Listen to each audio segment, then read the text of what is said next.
Bismillahirrahmanirrahim. Assalamualaikum warahmatullahi wabarakatuh. Di kesempatan ini saya akan berbicara tentang satu artikel yang ditulis oleh Saidiman Ahmad ya.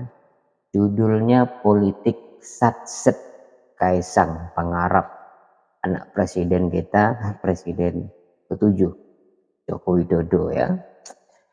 Tulisan ini menarik dan akhirnya saya bahas. Paling tidak ada 3 poin di dalamnya, yaitu tentang politik Gen Z, politik dinasti, dan strategi politik jangka panjang. Nah, strategi siapa? Politik siapa?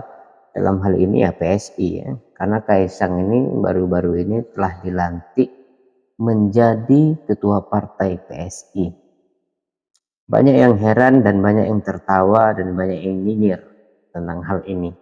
Tapi tulisan ini sangat serius.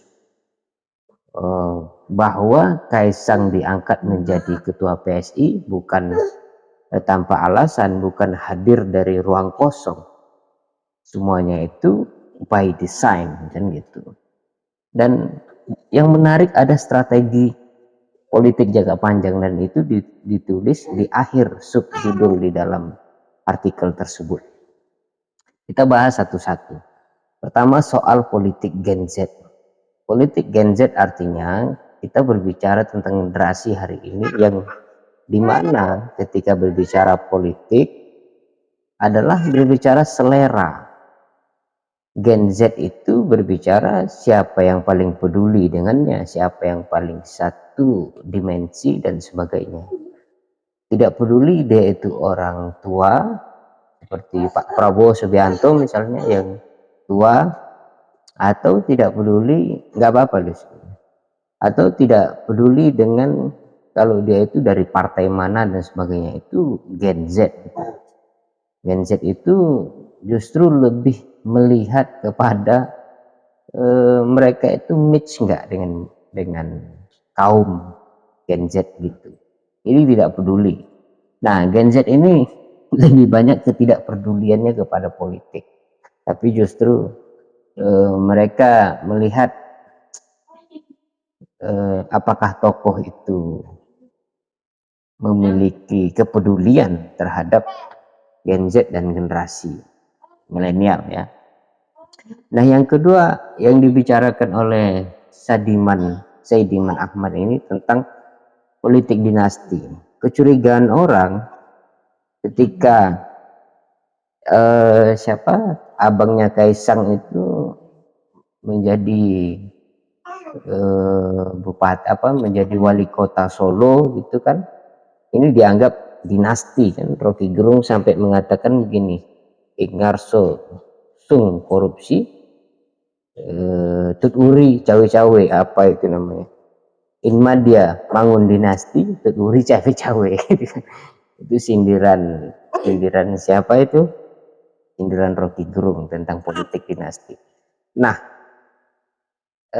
akhirnya ada anggapan baru, munculnya Kaisang di dunia politik ya kan, dan masuk di PSI ini di luar jalur ya, di luar aturan dari PDIP. Sementara Joko Widodo adalah dari PDIP. PDIP memiliki prinsip satu keluarga satu partai. Nah, dan pada akhirnya apakah ini yang dimaksud untuk membatalkan dinasti itu? Nah, namun kecurigaan para politisi, para pengamat itu hanyalah pameran aja, hanya mengambil sensasi saja. Politik dinasti itu tidak bisa dihapuskan walaupun dia berbeda partai. Nah, yang terakhir soal strategi politik jangka panjang. Terlepas dari isi artikel itu, saya memiliki pendapat sendiri ya, bahwa memang politik jangka panjang ini, kalau pembacaan saya terhadap PSI ya, ini hanyalah politik sensasi saja, bukan politik jangka panjang. Seperti kemarin kan gonta-ganti kan ketuanya itu. Jadi PSI ini semacam partai apa ya, bukan solidaritas ya, tapi lebih cocok partai sok partai sok-sok gitu ya, sok-sokan Indonesia gitu kira-kira.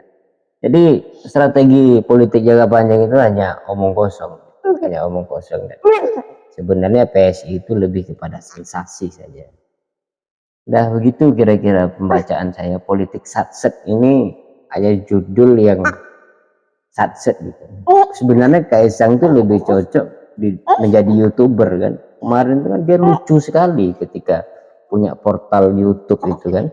Sempat jutaan yang nonton. Tapi kenapa akhirnya dia masuk politik yang kalau kita baca sebenarnya PSI itu justru bukan mencari politisi yang bisa dijual namanya. Kaisang itu kan tidak ada track recordnya di dalam politik.